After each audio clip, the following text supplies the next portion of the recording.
के शादी मुबारक में आज जो ट्विस्ट है वो आपको हिला कर रख देगा। ऐसा लगेगा ओ माय गॉड, प्रीति ने ये शादी करके अपनी जिंदगी की सबसे बड़ी गलती तो नहीं कर ली?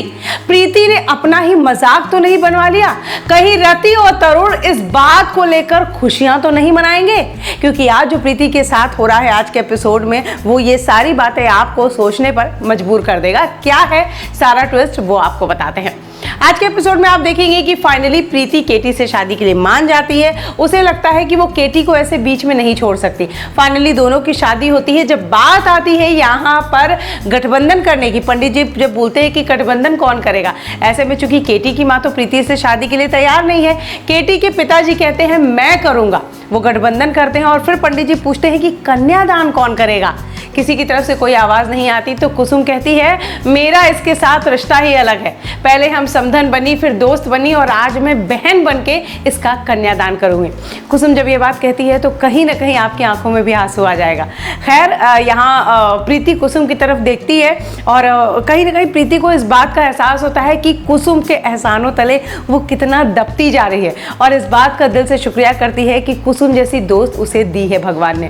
खैर यहाँ पे शादी होती है, फेरे पड़ते हैं और इन फेरों को करते करते प्रीति यहाँ कसम खाती है कि वो केटी की सुख दुख में हमेशा उसके साथ ही बनी रहेगी। उनकी ज़िंदगी की अब सारी प्रॉब्लम अब उसकी है और इस रिश्ते को पूरी तरह निभाएगी। ये सारी बातें सोचती रहती है और फाइनली आप देखते हैं दोनों की शादी हो जाती है और प्रीति पहुँचती है केटी के घर।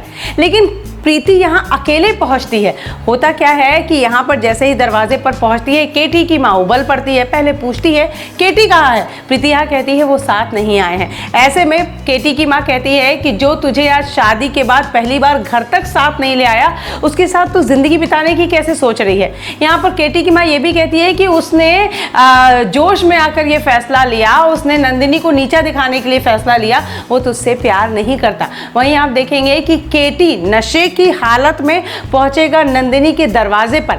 वहां पर केटी ये दिखाने की कोशिश करेगा नंदिनी को कि मैं प्यार भी करता हूं प्रीति से, उससे शादी भी कर ली है, तुमने जो मुझे धोखा दिया था आज फाइनली मैंने उसका बदला ले लिया है। लेकिन यहां पर नंदिनी चलेगी चाल, वो प्रीति को कॉल करेगी और कहेगी कि 17 साल बाद भी तुम्हारा पति आज शादी के बाद तुम्हारी सुहागरात पर मेरे पास आया है। 17 साल बाद भी, 17 साल पहले भी मैं उसके दिल में थी और 17 साल बाद भी मैं उसके दिल में हूँ। ये बात प्रीति को चोट पहुँचाती है। उसे समझ में नहीं आता कि कहीं उसने सबसे बड़ी गलती तो नहीं कर ली।